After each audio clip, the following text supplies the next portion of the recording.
الحمد لله نحمده ونستعينه ونستغفره ونؤمن به ونتوكل عليه ونعوذ بالله من شرور أنفسنا ومن سيئات أعمالنا من يهده الله فلا مضل له ومن يضلله فلا هادي له ونشهد أن لا إله إلا الله وحده لا شريك له ونشهد أن سيدنا ومولانا محمدا عبده ورسوله أما بعد عن أبي أيوب الأنصاري رضي الله تعالى عنه أن رسول الله صلى الله عليه وسلم قال من صام رمضان ثم أتبعه ستا من شوال كان كصيام الدهر. وعن حفصة رضي الله تعالى عنها قالت أربع لم تكن يدعهن النبي صلى الله عليه وسلم صيام عاشوراء والعشر وثلاثة أيام من كل شهر وركعتان قبل الفجر أو كما قال صلى الله عليه وسلم. اللهم صل على سيدنا ومولانا محمد وعلى آل سيدنا ومولانا محمد وبارك وسلم. زما عزت مندو د شوال میاشت شروع ده او اختر پسې په دې میاشت کې د نبی کریم صلی الله علیه وسلم سنت عمل صده او اغو ارشاد فرمایلی دی د حدیث مبارکہ پر روشنی کی پاغه باندې با لوغونه نظر واچو څومره احکامات چې الله تبارک وتعالى مونږ ته کړی دي او هغه فرض دي نو عقد هغه د قسمنا نبی علیه الصلاۃ والسلام دغه نفلی دا اقا شکل کې د کول مونږ ته حکم کړی دی او پاغه منی فضائل بیان کړی دي لکه موږ حکم دی چې ورځ او شپې کې وتاسو پنځه منځونه کوئ او موږ الله تبارک وتعالى سره وعده کړی دا په ایمان مجمل کې وقبلت جميع احکامه چې ما ایمان راوړو ما د الله تمام احکامات قبول کړو. نو په احکامو کې اولنې حکم د مونځ دی. نو مونځ فرض هغه پنځه مونځونه دي لیکن وسره نبی کریم صلی الله علیه وسلم د سنت او د نوافل مونږ ته هم تعلیم را کړی دی. سنت مؤکده پر ورځ او په شپې کې 12 رکعاته د هغې بیان کړی دی او په هغې باندې مونږ ته د هغې اجر ښودلی دی چې کم سړی د دې 12 رکعاتو باندې مواظبت کوي الله تبارک وتعالی با اغلا په جنت کې یو کور تیار کړي. نوافل دی د اوابینو مونځ باندې ارشاد فرمایي چې کم سړی دا کوي 12 کالو ثواب الله تبارک وتعالی به ول د عبادت ثواب ورکوي. تهجد مونځ دی چې کم سړی کوي الله تبارک وتعالی به ولا د زړه رڼا نصیب کړي ټول حاجتونه به تر سره کړي. د اشراق مونځ دی چې کم سړی سهار مونځ کې اشراق پورې بیا ناس وي اشراق مونځ کې د یو حج او د یو عمرې ثواب الله تبارک وتعالی ورکړي. دغه فضایل بیان کړي دي. د ساخ مونځ دی تمام اولیاء کرام فرمایي چې مونږ جسم مندلې دي هغه مونږ د ساخ د مونځ د وجه مندلې دي دغه خپل فضیلتونه دي. حج فرض دی فرض حج سره اللہ تبارک و تعالی محبوب منگتا نفلی عمرو تعلیم را کرے دے او دا ارشاد فرمایلی دی چې کم سړی دا غواړي چې زه مالداره شم هغه د عمرې کوي او په عمرو باندې ډېر زیات فضیلتونه د هغې بیان شوي دي زکات دی زکات فرض دی ورسره د نفلي صدقاتو مونږ ته حکم دی چې نفلي صدقات کوئ خپل د مال نه د فرض زکات نه علاوه نور هم نفلي صدقات کوئ او په هغې باندې مونږ ته فضیلتونه بیان کړي دي چې کوم سړی یو مؤمن له ډوډۍ ورکړله په داسې حال کې چې هغه اوږې و الله به ورله د جنت میوې په هغه باندې وخوري د جنت رزق به هغه ته میلاویږي کوم سړی یو مسلمان له په داسې حال کې چې هغه بربنډو هغه له کپړې ورکړلې الله تبارک وتعالی به ورله د هغې بدله کې د جنت کپړې ورته واغوندي دا فضیلت دی دا تعلیم دی دا ترغیب دی چې نفلی صدقات کوئ کم سړی یو مسلمان لا هغه اوبه ورکړلې چې داسې حالت کې چې هغه تږی و الله به والا په جنت کې رحیق مختوم شراب چې هغې باندې به غیبي مهر لګېدلی وي هغه شراب پې وڅکي نو دا ټول ترغیبات دي د دې خبرې چې مونږه نفلی صدقات هم ورکو په هغې باندې مخکې مستقل جمعې بیان شوي دي هم دقه شان ده فرض روجو نه بعد نبی علیه السلام مونږ ته د نفلی روجو هم تعلیم را کړی دی او په هغې باندې فضیلتونه هم بیان کړي دي نبی کریم صلی الله علیه وسلم خواته یو صحابی راغی عبدالله ابن عمر بن عاص رضی الله تعالی عنه او نبی علیه السلام ته پته لګېدلې وه چې دی دوام شپه لګیای هغه نفلونه کوي او دی تمام ورځ روژه نیسي نو نبی علیه السلام د هغه نه تپوس وکړه الم اخبر انک تصوم النهار وتقوم الليل ستا باره کې ما ته دا خبر ملاو شوی دی چې ته تمام ورځ روژه نیسي او ته تمام شپه لګی عبادت کوي فقلت بلا یا رسول الله نو نبی علیه السلام ته ما عرض وکړو چې الله رسول یقینا دغه شان د چل نو نبی کریم صلی الله علیه وسلم ارشاد فرمایو فلا تفعل ته داسې مه کوه صم و افطر روژې هم نیسه او منځ کې پکې هغه افطاري هم کوه بغیر د روژې نه خپل وخت هم تېروه وقم ونم د شپې تهجد هم کوه نفلونه هم کوه او دې سره سره د شپې خوب هم کوه فإن لجسدك عليك حقا ځکه ستا د جسم په تا باندې حق دی ته چې مستقل طور باندې روژې نیسې او د شپې ته وده کېږې نه سترګو ته د هغې حق میلاو نه شو جسم ته د جسم حق میلاو نه شو تاکې به کمزوري راشي د کمزورۍ د وجه نه د اعمالو نه به ته پاتې شي لهذا هغو ته د هغې حق ورکوه وإن لعینک علیک حقا او د ستا د سترګو ته باندې حق دی وإن لزوجک علیک حقا او ستا د بیبي په تا باندې حق دی ته چې تمام شپه نفلونه کوي او تمام ورځ روژه نیسي د هغې حقوق به ته څه ټایم ادا کوي وإن لزورک علیک حقا او ستا د زیارت کوونکي ملاقاتیان چې ستا خواته راځي د هغو ته باندې حق دی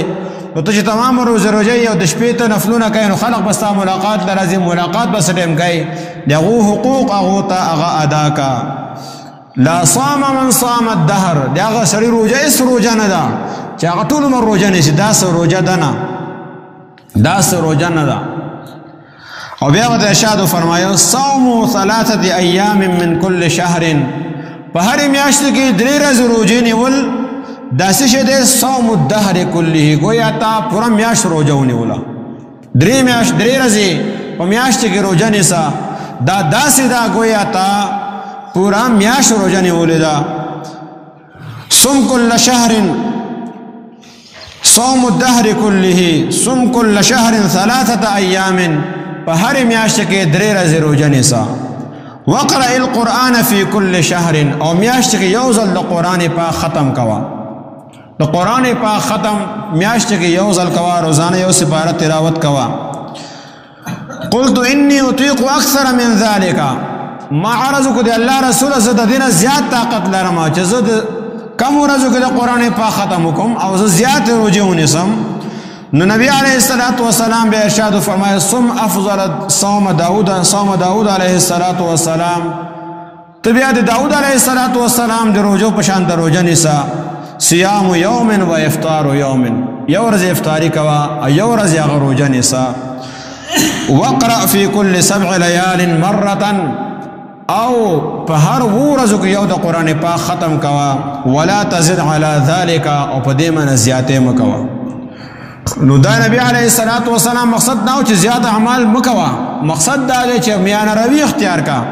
هغه عمل اختیار کا چې هغه باندې دوام کې بوډا شیطان بیا کېږي، ستا جسم کی طاقت کم شیطان بیا کېږي. اوس ته ځوانۍ کې ته ټول عمر روزې ونیسې، بوډاوالي کې تانه نه کېږي. اوس تا کی طاقت ته ته روزانه قرآن پاک ختمه، رسو بتا کې پیدا طاقت نه. لہذا عمال الله تعالی وختي چې هغه اوسط وي او هغه امور همیشه وي دایمي وي، نو هغه دایمي امور هغه اختیار کا. نو فضائل ته قتلول سره مسائل ته هم قتل پکا دي، څنګه چې دی حدیث کې دا معلومه شته. حدیث پاک کې الفاظ راغلو چې ستاد سترګو ته من هم حق دی، کنه فضیلت ته ګوره ته مشپه دا کوه عبادت کوه، دیونه خو زیات فضیلت ته زیات نفلونه مې وکړل. لیکن نه، مسله دا ده چې سترګو ته د هغې حق ادا کا. مسله دا ده ستا جسم تا باندې حق دی، هغې ته د هغې حق ورکا. مسله دا ده چې تا باندې ستا د بیبي حقوق دی او حقوق هغه ادا کا. او مسئله دا ده چې تا ته ټلیفون کې ستا ملاقات له راځي، نو د هغه ملاقات هغو له ټیم ورکا او هغو سره ملاقات وکړه. او دا د عمل ټیمي فضائل ټیم جدا دی، سړی فضیلتونه لولي یا کتابونه لیکي، لیکن چې کله عمل ټیم راشي هغه بیا بل شان ته وي. استاد محترم شیخ الاسلام مفتی محمد تقی عثمانی صاحب دامت برکاتهم العالیه یو واقع بیان کړه. هغو دا مسلم شریف شرح لیکل په 13 کالو کې فتح الملهم، او هغې له به د شپې 2 بجو پورې هغه ناست وو. نو هغو به کله کله ما مضمون به ذهن ته راجمع کو چې دا شی زه اوس د کوم دې باره کې دا مسایل کتابونو مطالعه مې وکړله چې کې به ناستم لیکلو ته اچانک به بار نه مېلمانه راغله، نو ټول هغه ذهن نه به نقشه ختمه شتله. سړي ته هغه فطرتي ډول باندې سړي ته غوسه راځي. ما والد صاحب مفتی اعظم پاکستان مفتی محمد شفیع صاحب رحمت الله علیه دا واقع بیان کړله. نو هغو ما ته وویل چې دغه ټیم کې دا عمل ټیم دی، مېلمانه راغلي هغو له ټیم ورکه او دا کار پرېږده. دا ته چې لیکې مقصد د دې دا دی باندې عمل وشي، نو ته پرې عمل کوه. هغه خبره زما ذهن ته راغله، بیا به چې مېلمانه راغله زه به نه خفه کېدم. ما وایي د الله رضا لپاره کار کول دي. نو مسله دا ده چې مسلو باندې عمل کول لازمي دي. اوس زه راتلم دې ځای کې پورې دغه د قلانه جومات لاړ بله دغې غاړ ته چنار ته یا بر شلتالو غاړ ته جمعې مونځ هغو باندې فرض شوی دی. جمعې بانګ وویلی شو، ټایم داخل شو، کوم ځای کې جمعه کېږي هلته به جمعه کوې، پس ته به د هغې ځای نه وځې. بسترې غاړې ته اچول دي، روان دي. مستانه ده معلومه فضیلت دی چې د تبلیغ کې وتلو فضیلت دی، تبلیغ کې وتلو فضیلت دی. لیکن دې ټایم کې مسله څه ده، هغه مسلې باندې عمل هم لازمي دی. فرض موضوع کوې بیا ځای، نو دې ټایم کې داسې کې زما مخې لارو. نو دا مسلو ته هم ګورئ، صرف فضایلو ته هم وګورئ.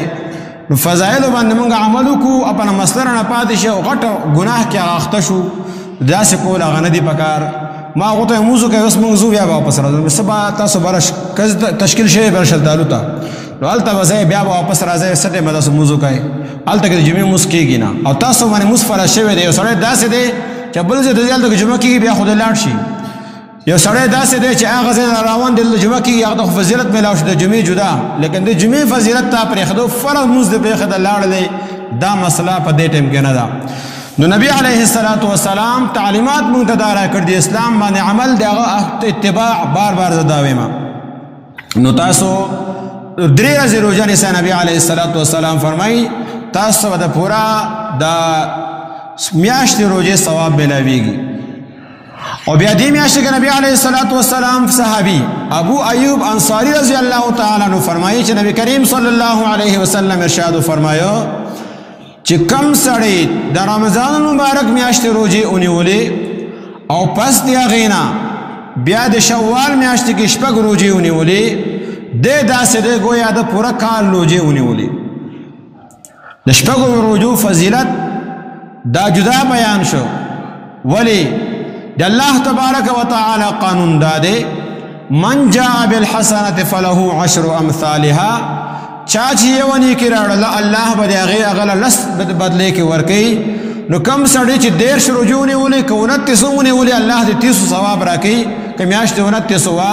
نو دتا دی 300 رزو گویا اغا ثواب میلاو شو دا 300 دی رزو دا ثواب دا رجونی ولو باقی پاتش دی کال کی شپیتر رزی نو تا چی لس رزی دا شپگ رزی نور رجونی ولی نو دی قانون او دی قیدی مطابق تا دی 60 رزو نور ثواب میلاو شو گویا تا 360 روجی اونی ولی اللہ تبارک و تعالی منتاسانا کردی دا پکار دادا چی من پا دیبانو عملو کو دی شوال میاشتی که دا شپگ روجی اونیسو پا دی که بعضی خلق آقا دی چا او بالکل دا روجی منینا دا سرو نشتینا دا هم غلط خبر دا دا دی حدیث پاکنا ثابت تی و مسلم شریف کی دا روایت تی او بعضی آقا دی چا او خدا روجی منی لیکن او دی اختر پر از هم دا روجی نسی نو نبی علیہ السلام دی اختر پر زمان دا روجی منکر دا شوال میاشت که اختر رس تیر شی دی اغین رسو بیا روجی نیول پکار دی بعضی داسی دی چی اغلا شپک روجی مسلسل و سرونی سی او بیا اغین رسو بی زمان اختر دی داسی ندا پکار دی اغین من دا او بلکل انکار کو دام سینی دی بلکہ دی اختر رز مناو کا او بیا دوی میں رزی بندی اغا روجی شروع کا یا کالا چی نسی پرم میاشت کی شپک روجی نیول لی پر لپسی سی بیاوم ثواب دی جدا جدا نسے بیاوم ثواب دے یو ہفتہ لڑ لمگنا 3 ہفتے پاتی دی یاری ہفتے کے 2 رزی انیسا دی سالوروں میں او دی زیارت پر رزی بندی انیسا تا تبا آغا ثواب ملاوشی چکم دا روجی فضیلت تے او دی نبی علیہ السلام سنت تی کہ آغا دی سالوروں میں پر رزی بندی او دی زیارت پر رزی بندی روجنی اولا او ارشاد فرمائیو چی دی زیارت او دی سالوروں میں پر رزی بندی اعمال دی اللہ مخ کے پیش کی گی نو زما عمل پیش دی اللہ مخ کی زرد اغوانن چی پا دغا ٹیم کی روجی پا حالت کیما نو آغا ثواب بتا تو ملاوشی او وصر دی شپگو روجو ثواب با ملاوشی آسانتیا با ہوئی زیارت او دی سالورم پر ازونی سای که یوزی نسی بیاوم ثواب نیولے کی خودی پورا میاشت کی شپگر چا روجو نیولا اللہ تبارک و تعالی و اللہ پورا دی کال دی روجو ثواب ورکی حضرت حفصہ رضی اللہ تعالی عنہ فرمائی سلور کارونه داسې دي چې دا چاته نبی کریم صلی الله علیه وسلم پریښی نه دي یو د عاشورې د ورځې روژه د محرم لسمه ورځ او دویم د ذوالحجې اولنۍ عشره چې کومه دا د 9 ورځې روژې دا به نبی علیه السلام نیولې او دریم نمبر په هرې میاشت کې 3 ورځې روژې دا به نبی کریم صلی الله علیه وسلم نیولې او سلورم نمبر د سار سنت دا چرته نبی کریم صلی الله علیه وسلم هغه پرې خودی نه دي یو ځای ابو قتاده رضی الله تعالی عنہ فرمایي چې یو کس راغی د نبی علیه السلام په خوا کې وی کیف تصومو د الله رسول تنفل روجي څنګه نسی فغضب رسول الله صلی الله علیه وسلم من قوله نبی کریم صلی الله علیه وسلم لا په دې خبره باندې غصه راغله فلما رأى عمر غضبه کله چې عمر رضی الله تعالی عنہ قتل چې نبی علیه السلام غصه زیاتیږي او مخ مبارک چې کوم دی هغه سور کیږي نو عمر رضی الله تعالی عنہ شروع کړ رضینا بالله ربا وبالاسلام دینا وبمحمد رسول النبی منګ راضی په دې خبره باندې چې الله زمونږ رب دی منګ راضی په دې خبره باندې چې اسلام زمونږ دین دی منګ راضی په دې خبره باندې چې محمد صلی الله علیه وسلم نبی او رسول دی بار بار داوی نبی کریم صلی الله علیه وسلم غصه مبارکه سرشتلا بیا عمر رضی الله تعالی عنہ سوال کو سوال اقو خو لیکن طریقې بدلوا کیف من یصوم الدهر كله اے دی الله رسول چې مسلسل روزي نسلی هغه روزي څنګه دي دانه چې څنګه روزي نسلی ځکه نبی علیه السلام الله تبارک و تعالی ډیر طاقت ورکړو نو کوم چې سوال کړو دغه سوال بل شان طریقه وا عمر رضی الله تعالی عنہ سوال بل شان دکی دینو معلومه ده چې خبرو کې آداب دغه طریقه کار وي او هغه اپناول پکار دي مهذب الفاظ استعمالول پکار دي نو نبی علیه السلام چې استاد شاګرد خپل استاد کله کله سوال د بوس غلا به غوسه راشي دغه شان د ځکه د حالاتو چې دا سوال طریقه دې ټیم کې دا سنواله بل شان د سوال کول پکارو نو نبی علیه الصلاۃ والسلام ارشاد فرمایو چې کوم سره مسلسل روزه نسی دی هغه سروجه نه ده بیا هغه د بوس کو کیف من یصوم یومین او یفطر یوما دی الله رسوله هغه سره څنګه دی چې غاری میاشت کې 2 ورځې روزه نسی او 1 ورځ افطار کوي یعنی میاشت کې 6 ورځې روزه نسی نبی کریم صلی الله علیه وسلم ارشاد فرمایو ويطيق ذلك احد د دې هم چا طاقت شته چې داسې روزه به ونسی داسې طاقت والا وړ کم کسان دي مستقل تور باندې عمل به ونکي بیا کیف من یصوم یوما ويفطر یوما د الله رسوله دا هغه سړي روزه څنګه ده چې هغه 1 ورځ روزه نسی او 1 ورځ هغه افطار کوي نبی علیہ الصلوۃ والسلام ارشاد فرمائے ذلك صوم داؤد علیہ الصلوۃ والسلام دا داؤد علیہ الصلوۃ والسلام روزه ده چې 1 ورځ باغ روزه نیولا او 1 ورځ افطار کولا به ارشاد فرمائے دا هغه سړي روزه څنګه ده چې هغه 2 ورځې افطار کوي او 1 ورځ روزه نسی یعنی میاشت کې 10 ورځې روزه نسی نبی علیہ الصلوۃ والسلام ارشاد فرمائے وددت انی طوقت ذلك زدا غواړم چې د دې طاقت ماته ملاوي شي چې دا 10 ورځې روزه میاشت کې زه ونیسم او بیا ارشاد فرمایي 3 من كل شهر ورمضان الى رمضان فهذا صيام الدهر كله یو رمضان نه بل رمضان پورې د رمضان روزه نیول او هر میاشت کې 3 ورځې روزه نیول دا داسې دی گویا تا پورا کال دغه روزه نیولې او بیا ارشاد فرمایي د عرفه د ورځې روزه زما د الله نه امید دی چې دی باندې یو کال مخکینی او یو کال لستنی ګناهونه الله تبارک وتعالى معاف کړي نو موږ ته ترغیب دی چې 3 ورځې روزه تاسو نه سي تاسو له الله دغه اجر راکړي نو کم سے کم موږ دا عمل اختیار کو او کو بیا ذات سوک نسی نغار پیر او جمعرات لا روزه نیول پکار دي دا مې داسې حساب سره میاشت کې اته روزه شي د دې طاقت سره کې دغه دیونه سکنه کم سے کم بیا به د نبی علیه الصلاۃ والسلام د پوسو شاته کړه نسی نبی علیه الصلاۃ والسلام کړه نیولې نبی علیه الصلاۃ والسلام د دې پروانه کوله کله میاشت شروع کی کله په اخر کې او عام طور باندې ایام البیض دیار لسمه سوار لسمه او پن لسمه د میاشتې په دې کې به روزې نیولې ایام بیض چې هغه ته ویل کېږي یا ابا ذر ابو ذر رضی الله تعالی عنہ فرمایي نبی علیه الصلاۃ والسلام ماته ارشاد فرمایي یا ابا ذر اے ابو ذر صمت من الشهر 3 ایام فصم 13 و14 و15 ابو ذر ته میاشت کې 3 ورځې روزې نسا دیار لسمه سوار لسمه او پن لسمه او یو حدیث کې دی نبی علیہ الصلوۃ والسلام صحابی قتادہ بن ملحان نزل الله تعالی عنہ فرمای چې موږ ته نبی علیہ الصلوۃ والسلام به حکم کو ان نصوم البیض 13 و14 و15 وقال هو كهيئه الدهر 3 ورځې روزې نه سي میاشت کې دیار لسمه سوار لسمه او پن لسمه او دا داسې دا گویا تا پوره میاش هغه روزې ونیولې نو په دا سنت عمل له په دې میاشت کې او عام میاشتو کې 3 ورځې روزې نیول او دې میاشت کې 4 ورځې روزې نیول دا اختیارول پکار دي دې سره به الله تبارک وتعالى زموږ په زندګو کې نورانیت راولي او دې سره موږ ته غریب احساس هم کېږي او دې سره به د روزې هغه فضیلتونه موږ ته هم ملاويږي الله تبارک وتعالى دې موږ له دې عمل کولو توفیق راکړي او اخیری کې دا چې تاسو پته ده چې زمون په دې بټګرام کې دې ټیم کې په هر کور کې خلق نه جوړ دي پراته دي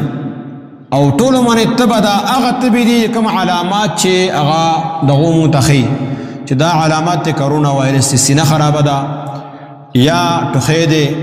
یا تو تبدا لسره سزوش کې حقيقي نه احتیاطي تدابیر اسلام متخودل دي او باغې باندې موږ عمل پکار دي دې کې شرم نه دی پکار که یو سړی باندې داسې مرض لګېدل دی نو هغه د خپل په ځان باندې هم رحم کوي او هغه د خپل بچو باندې هم رحم کوي او هغه د اهل محله باندې هم رحم کوي یقینا دې کې دا 100% خبره ده چې دې کې سازش دی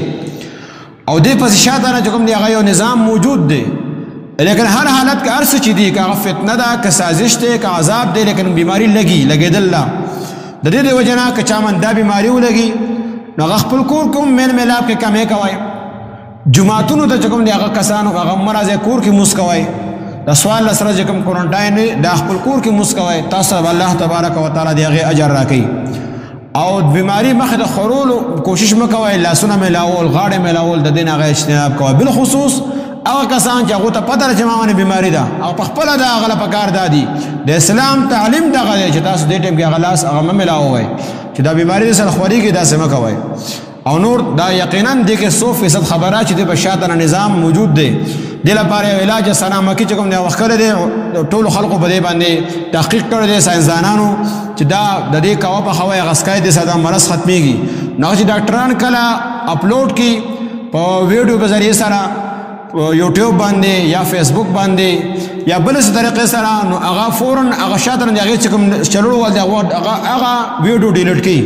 چې د خلقو ته دا علاج معلوم نشي. لہذا حکیمانو سره دا ملاویږي سلامکی کاغذ نه اخلي، یا کوه په خوی 2 قاشق هغه اچوئ. دې سره که تاسو باندې دست ولګي د خیر دی، یو 15 دستونه اس مسله بني، لیکن دې سره دا مرض ختمېږي. او یو ډاکټر صاحب وایي چې ما اتو کسانو باندې دا مرض لګېدلو، ټولو کې پازیټیو ښودلو، او موږ په 3 ورځې دا شی اوس کوو. دوباره چې کله هغه ټیسټ وکړو نو د هغو ټیسټ کوم دی هغه نیګیټیو راغلی دی. نو دې ټایم کې زموږ بټګرام کې په هر کلي کې خلک هغه پراته دی، دا پته نشي دا بیماری هغه ده که بله ده، لیکن مشتبه ده. لہذا احتیاط پکار دی، احتیاطی تدابیر هغه اپناول پکار دی. نه شریعت د دې نه منع کوي، نه اسلام د دې نه منع کوي، نه نبی علیه الصلاۃ والسلام دې نه منع کړی ده. اسلام چې کوم تعلیم را کړی دی، څنګه دا تعلیم را کړی چې ته مخکې مصافحه کوه باقي ثواب دی. دې ټایم کې دا تعلیم تا ته دی چې ته بل مسلمان ته خپل د لاس نه او خپل د ژبې نه حفاظت کو ساته، هغه د ستا د لاس نه او ستا د ژبې نه د هغه محفوظ پاتې شي. نو دې ټایم کې د هغه حفاظت دا چې هغه سره لاس مه ملاوه. نو دا الله تبارک و تعالی موږ د عمل کولو توفیق راکړي. موږ ته پته را ده ټول خلکو دا سازش دی، که هر څه چې دی هغه دی موجود دی، او شاته نه دې باندې ویډیوګانې راغلي هر څه موجود دي، لیکن بیماري خو خوره شوې ده. اوس چې خوره شوې ده نو موږ د هغې تدابیر سدباب پکار دی، او هغه سدباب دغه دی چې موږ په خپل احتیاط وکړو. الله دې عمل کولو توفیق راکړي.